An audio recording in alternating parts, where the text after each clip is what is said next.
1460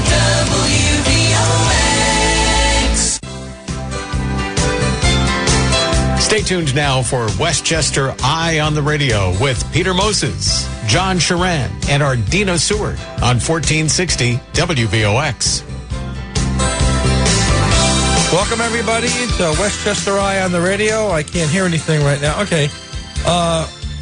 One of my co-hosts is here, Ardina Seward, and John Sharan is in Arizona, where his Republican self can feel free to be as right-wing Republican as he chooses to be. Well, you don't miss a chance.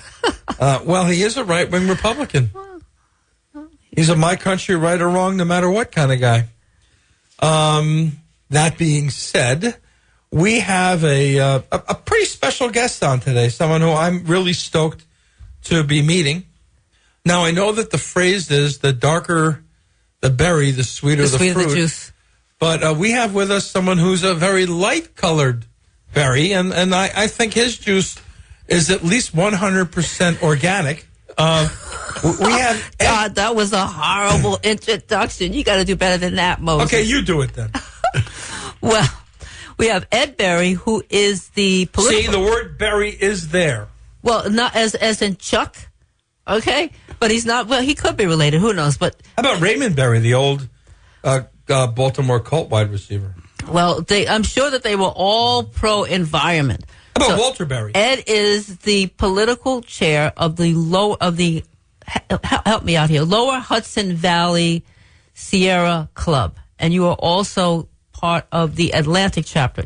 And he's also a long-standing teacher in the Yonkers school system. He was the head of the English department at Saunders for about, he was there for 20 years, and how long were you the chairman of the English department? Oh, probably the last 5-6 years, something like that. Okay. So that being said, Ed He's an educator. He's an educator, and he knows a lot, and we're going to ask him a lot today. So we're going to, I want to go right. So go ahead, ask. I want to go right to the point. We have an upcoming political race, April 24th, and we have two candidates. We have Shelley Mayer, who's representing the Dems. And is from Yonkers. Who is from Yonkers. And who Ed has known much of her life. Ed knows Shelley, and we also have Julie Killian, who hails from Rye, and she's running against whose husband is a fraternity brother of mine. Whose husband is fraternity brother of Peters. And Julie Killian is representing the Republicans. So where does each person... I know that the Sierra Club has endorsed Shelley Mayer because we like where Shelley stands on environmental issues. Yeah, but can you see her? She's so short. Give us a rundown on who stands where, particularly I think with the issues of fracking, climate change, and why the Sierra Club endorsed Shelley as opposed to Julie, because I haven't heard much from Julie regarding the fracking issue or regarding the climate change issue. Yes. Sierra Club is a bipartisan organization. We don't automatically go Democrat or automatically go Republican. In any local election like this, we sit down and interview both candidates, all major party candidates, for a given office. We also have them fill out the same identical questionnaire. Then our committee meets, goes over the questionnaire, and we meet face-to-face with the candidates, go over some of their answers, and then ask them particular questions. This year, the big issues for Westchester were the airport deal, the privatization of the airport, because we're extremely concerned about protecting the water supply at Kensico. It's a drinking water supply for 9 million people. So the airport figured largely. Also, the pipeline expansion in Westchester County, putting it so close to Indian Point. This is another issue that came. So the fracking issue is handled now, since the governor has banned fracking within the confines of New York State. The issue really is the expansion of the pipelines and the infrastructure to bring the frack gas in from other places. So those are some of the major issues we would be dealing with. Also, the risk assessment from I'll get to the risk assessment in a minute. That's sort of a detailed thing. But basically what it is the governor ordered the taxpayer money be spent to see how risky it would be at Indian Point to have the pipeline there and other issues. We don't know what happened to that risk assessment. We can come back to that issue. It's one of our major asks lately that the governor release. $250,000 was spent back in. It was commissioned in February 2016. It was supposed to be finished in December of 2016. There were delays, and it became somewhat of a moot point because they put the pipeline in anyway, even without the risk assessment being published. Now, we know it's finished. We'd like to know where it is. We are coming up to our first break, so we're going to discuss the pipeline. We still have a few seconds, though. Yeah, we still have a few seconds. So when we come back, let's talk about the pipeline, and let's talk about where these candidates line up and why it's so important, especially with the president we have who is so anti-environment. It's insane. And environmental issues in our neighboring communities, New Rochelle, Rye, even... the whole county. Anyway, we're going to break now. This is Westchester Eye on the radio on WVOX, WVOX.com. We're looking forward to having our whole hour here with Ed Berry of the Sierra Club, which is an organization that you should all look up and join because it does God's work since the federal government isn't anymore. We'll be right back.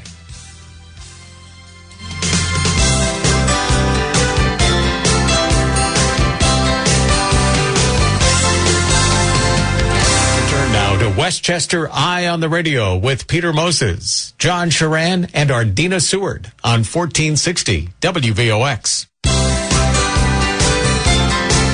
Welcome back. Thanks for joining us. You are listening, folks, to Westchester Eye on the Radio. I am Ardina Seward. I'm with an ailing Peter Moses today. Peter has a bit of... cold. It's a cold. And allergies. And allergies. And John Sharan is out. John. He has an allergy. John Sharan is basking in the sun somewhere in Phoenix. And our guest today is Ed Berry, who is the political chair of the Sierra Club, which has 1,000+ members. They have a lot of clout. Actually, we have, if we're talking about the district for the special election, we have almost 1,000 members in that district. In Westchester County, we have over 4,000 members. So we're talking about a lot of votes, a lot of influence, and a lot of clout. And we were talking before the break and during the break about environmental issues in Westchester County. So let's get to that. What are the problems besides fracking? I thought before we do that, I thought we were going to get into more about the reason for the Sierra Club's support of Shelley. That's where I think we were going to go first. Okay, good. We can expand on that, yes. Yeah, as I began to explain, we interview both candidates. Both candidates fill out the same questionnaire. And then we meet with them and ask some more in-depth question. And we go back, we discuss it. My committee makes a recommendation to our executive board. The executive board votes on it. And it has to be then sent to our state level. And then it's a two-entity endorsement. And then they look at our paperwork, and they may call me, they may not, and then they endorse. It's not a simple process. We sat with both candidates, very pleasant experiences with both women. Shelley had a more detailed political life, if you will, to look at a record than Ms. Killian did. But Ms. Killian answered all of our questions, to the best of her ability. And we have let's stop there. Yeah. How was her ability? She was... Honestly, come on. Okay, she was concerned about all of the environmental issues and expressed that concern very well. But? We were a little concerned about her depth of knowledge on some of the issues. And we were, when we balanced both candidates, the expertise in government and the expertise in pragmatically getting things done weighed so heavily in Ms. Mayer's favor that it was not much of a contest after that, I'm afraid. But how does that differ? I mean, one of the things that the ad's supporting Killian, even though she says, I saw her at breakfast a week ago Sunday, she said that's that's one of those groups that supports candidates that's not part of the candidate's constituency, or not an official connection to Julie. That Shelley Mayer is just another, not just Yonkers, but New York State Democratic politician. Political insider. So when you talk about her bona fides, is she tainted by the other part of Albany, and were you concerned about that, or that's not your problem? I'm always concerned about that. Corruption is always something I'm concerned about. Okay. And in fact, we had a joke in the Sierra Club that it was easier to get a sitting legislature indicted than to get an incumbent defeated of either party. So I'm extremely concerned about corruption. But in Miss Mayer's part, that's not an issue at all, because there's no traction to any of the charges I've heard against her. Okay. You were saying at break you gave an example that the listeners haven't heard yet. Years ago, when I was relatively new to this volunteer position, I was in Albany and I was talking about an environmental bill. I won't get into all the details and bore the heck out of people, but Shelley said to me, she said, "I know that the leadership is supporting this bill, but it's a bad bill." And my head went back. I said, "Well, why is it a bad bill?" She said, "It's badly written." She said, "I was a lawyer before I became an assemblywoman." She said, "In this bill, if you guys are looking for a photo op or a kumbaya moment or, picture in a newspaper, it's fine. But if you want a good law that's going to protect the environment, it's not this one. It needs to be rewritten, rethought, et cetera, et cetera." And I walked away sort of confused. So I looked at the bill, and sure enough, other people, much more knowledgeable than myself, thank God, looked at the bill. And eventually it was discovered that this was really not a proper bill. Sometimes bills with good intentions get off the drawing board, and then when it gets a critical look, you go, wait a minute, this is not going to work. And I respected Assemblywoman Mayer for saying that, because no one else was saying. A lot of other Democrats just go, "Oh, Ed, Sierra Club, yeah, we'll back you." You also said that that when it came, that one of the ads, the anti Shelley ads about her connection to Sheldon Silver, you added a nuance to that. Yeah, I heard it sitting in the antechamber out here about aiding felons and Sheldon Silver. And I'm thinking to myself, wait a minute, that's just flat out wrong. That's a lie, because when the Democrats got together, to decide what are we going to do with Silver now, looks like they're going to indict him. What the hell do we do? Speeches were given. The second person up to say that we have to get rid of him, we can't support him, was Shelley Mayer. Not the first. I forget who that was a guy, one of the other guys. But the second one up on the floor that night or afternoon was Shelley herself. Let me ask you a question. One of the reasons, when Shelley was on our show, one of the things that was stressed by her and her campaign to us was that with the dissident Democrats in the state Senate who were voting with the Republicans, we needed her. The state needed her in order to help balance off those guys.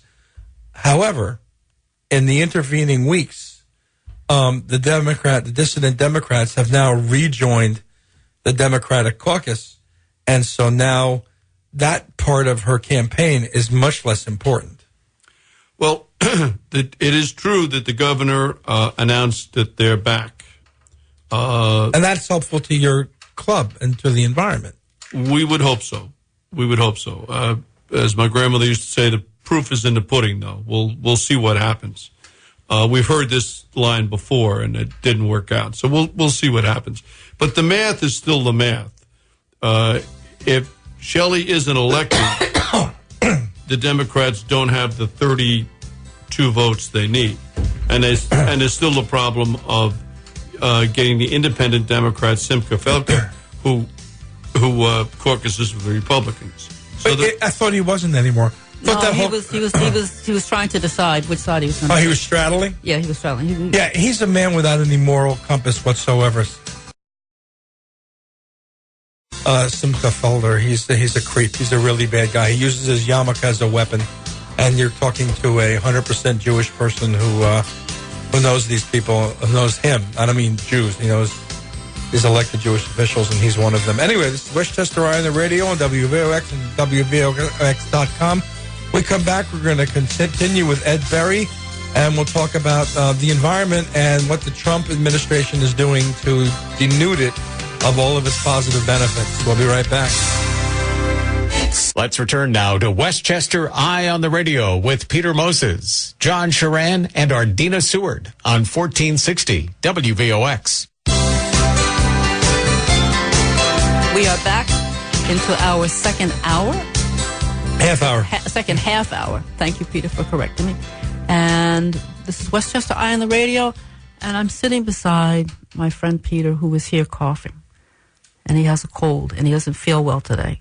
So if you have any cough remedies... I have a headache. I have a tummy ache in my head. So call in 914-636-0110 if you have any remedies for Peter. But also call in if you have any comments or questions for Ed Berry, who is our guest today, who is the political chair of the Sierra Club, a very, very important environmental organization since number 45 has done everything he has been able to decimate the EPA. We need the Sierra Club. We need local organizations like this to speak out on the environment, on fracking, on climate change. And we're going to, that being a segue. Hey, you saw what happened last week or two with the Keystone in South Dakota. Keystone leaked 200 and some odd million gallons, or 200 million gallons the oil leak, of the oil. oil spill. Yeah. I can't remember the exact total, but what happened was it was much larger than the company first reported. Yeah, they always try and they always try and keep the numbers down. Then the next thing you know, when you start seeing cats with two heads born, then you can point back to the event. Cats, but not the Rabinowitzes. Well, that's what I do. So let's talk about the environmental issues in Westchester County, Ed. Okay, you can't talk about the environment in Westchester County without hitting two big issues, two big places: Indian Point Nuclear Facility, and Westchester Airport. And Westchester Airport, I'm not sure how many of your listeners would be aware of this, but under the past administration, there was a plan to privatize the airport. And that's been shelved. Yeah, we had Carol Cunningham on the show, and she talked about that at length, but you can brief the audience again. Yeah, well, it's basically that a private venture company would take over the running of it for a period of 40 years and pay the county a huge amount of money. That has temporarily been shelved. We're hoping it's permanently shelved, but we're not 100% sure of that, so we're watching. Depends who's in office. It always depends on who's in office. You're right. This was an Astorino deal. Yes, but the money is still the money, and there's a lot of money floating around out there. And there's always budget deficits and taxes, so money is always floating. So don't ever say something is dead. It's just sort of dormant right now.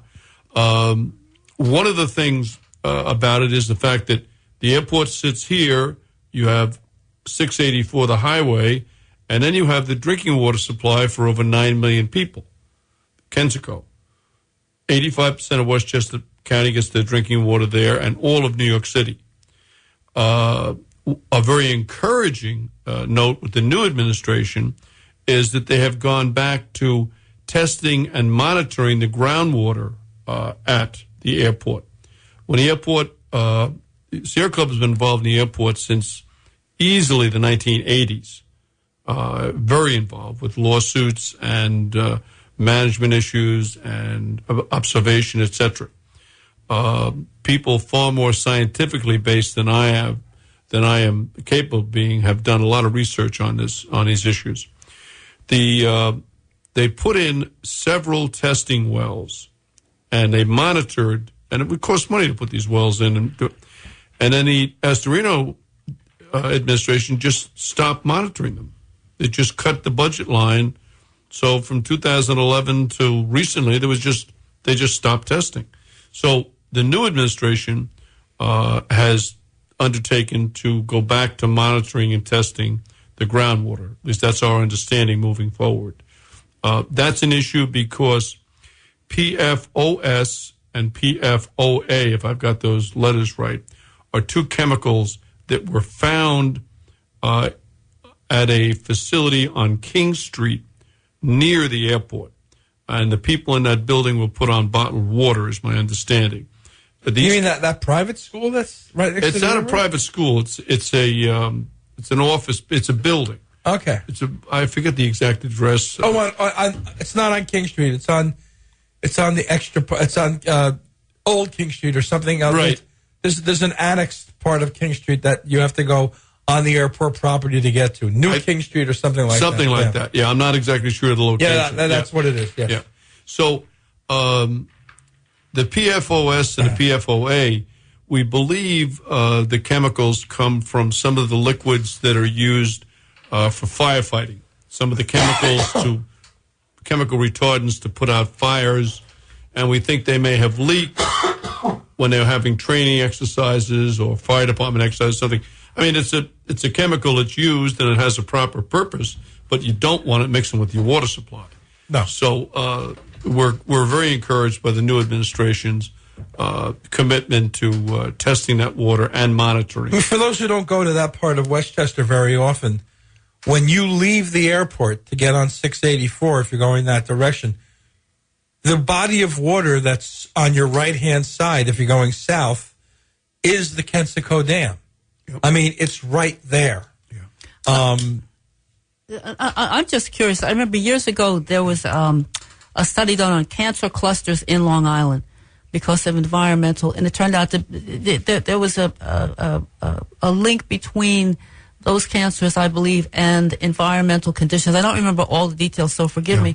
But do you know if any such study has been done in that area that we're talking about to see if there is a rate of disease, cancer, asthma that can be linked to the environment there? That's an excellent question. I don't have a satisfactory answer to it. To the best of my knowledge, there has not been an in-depth study, health study of any kind in that area. I can find out for you and get back to you because we are in contact with volunteer experts, college professors, chemical engineers who volunteer their services to us. And then if it requires a really in-depth thing, then we fundraise and we go and we pay professionals to test. So I can find out for you, Ardina, but off the top of my head, I'd have to say I don't think there is any in-depth, not like the cancer cluster that was done for Long Island. I remember that. Yeah. There's also a cancer cluster in the country club section of the Bronx from the effluent in Mount Bronx, where they have that capped former garbage site next to Co-op City, between Co-op City and Country Club. And there was Len Levitt and I separately did stories. He was with Newsday and I was with the Post, where there used to be a police horse stable in Country Club, and 6 or 7 of the wives of the men who were cops there were pregnant the same year, and every one of them miscarried. So these cancer clusters are real and they're frightening. Anyway, we're going to come back with our guest, Ed Berry, who works for the Sierra Club on a volunteer basis. And we're going to talk in the next quarter hour about Trump. This is Westchester Eye on the radio on WVOX and WVOX.com. And Scott Pruitt, if you can hear us, why don't you come on in and let's have a little chat. We'll be right back.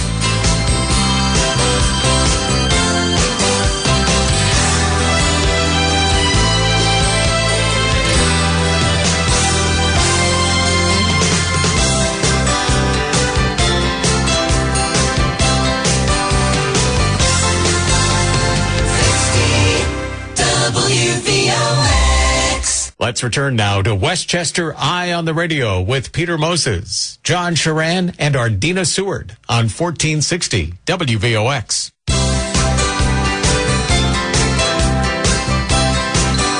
Welcome back to Westchester Eye on the Radio here on WVOX. Ardina, before we go finish up with Ed Berry here, who's on for next week? Marie Rand. Marie Rand is a great woman, because she's involved with an organization that is a charity of sorts for pulmonary lung disease. Marie lost a daughter to that.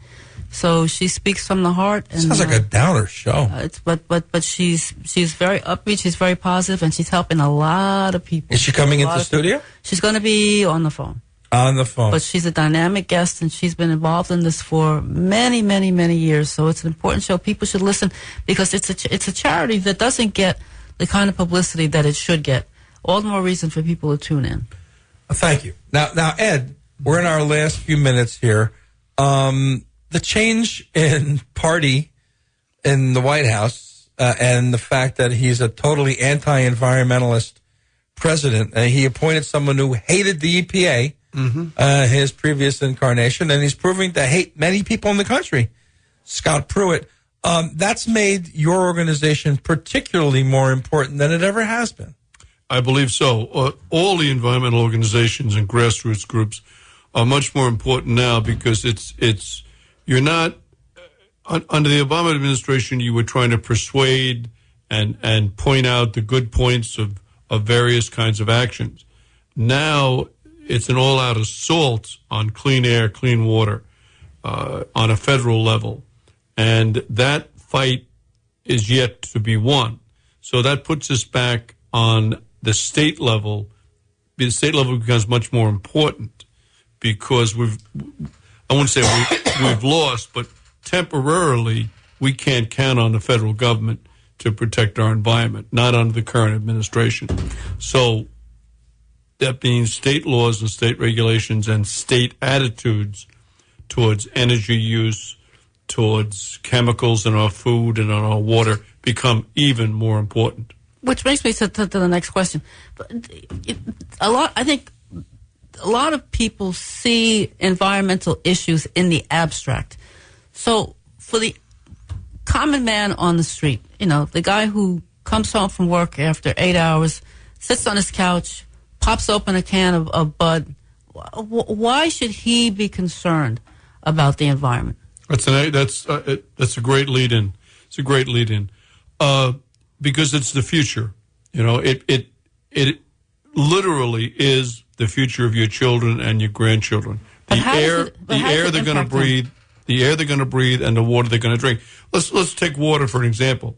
Flint, Michigan didn't happen overnight. The state was involved. The federal government. Yet they're about to stop giving bottled water to their citizens in the very near future. Yeah, I would like to ask that governor if he would then move to Flint, Michigan, rent a house, and drink the water out of the pipes. And I bet you the honest answer would be no, he wouldn't do it. Yeah, they're stopping the water sometime this week. Yeah, disgusting. Yeah. Anyway, go ahead. So we've had water issues as close as Newburgh, New York, from the PFOS, I believe. I remember that, and there were some places that there were a couple of neighborhoods in Newburgh that were just shut down, and people they didn't lose their houses, but the value of their houses went from 60 to 0. Yeah, they were ruined because of environmental issues. Yeah, and when you come to things like water issues, it's not like a lightning strike that starts a forest fire. It's usually poor regulation or lax legislation or just no regulation or no one's watching the store, and all of a sudden you wake up one day and, oh, my God, the water's poisoned.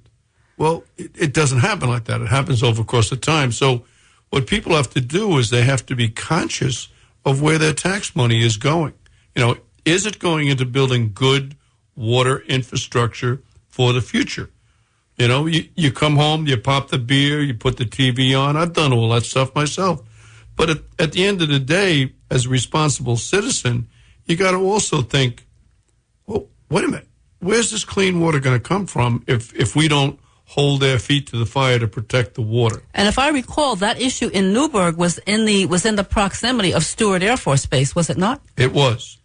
And there are some who believe that the chemicals could have leached from the Stewart Air Force Base into the water supply. Again, you start using these chemicals for a good thing, to put out a fire in a plane crash.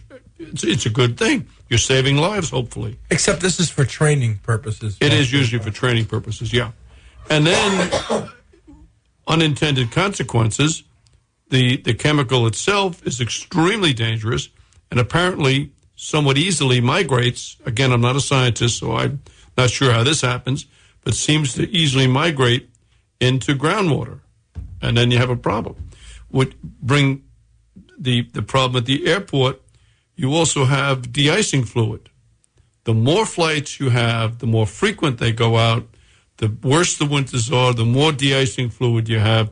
That de-icing fluid is not all staying on the tarmac at the airport. That de-icing fluid is coming off the wings as the plane is taking off. Some of it's going to go with it. So what's right across the highway? The reservoir. So if you increase the flights there, you increase the risk to the drinking water. So I don't know if I've actually answered your question, but when I first got involved in this environmental stuff, I had retired from teaching, and I'm a fisherman. I like to fish. And I heard that the fracking interests were taking hundreds of thousands of gallons of water every day, each and every day, and not paying a nickel for it. And the trout streams and the lakes were going down. It was making the fishing a little bit more difficult and hurting the fish, wildlife, their ecosystems. And I said, that doesn't seem right. They're not even paying for it. And that's what got me involved. And I ran into an American Indian chief, a Native American, I suppose. He just identified himself as a Tuscarora elder. And he said, we believe that people have to think 7 generations ahead. When you're doing a big change in society, building things, reaching out into areas, disrupting streams and lakes and rivers, what are going to be the consequences 7 generations? Well, it is not a characteristic of our society. We tend to think about maybe tomorrow, and that's about it. But I think if we're going to move forward as a civilized society, we have to discipline ourselves to start thinking much more about the future. Where are our children? And that's what's not happening on the federal level at all. And in some cases at the state level.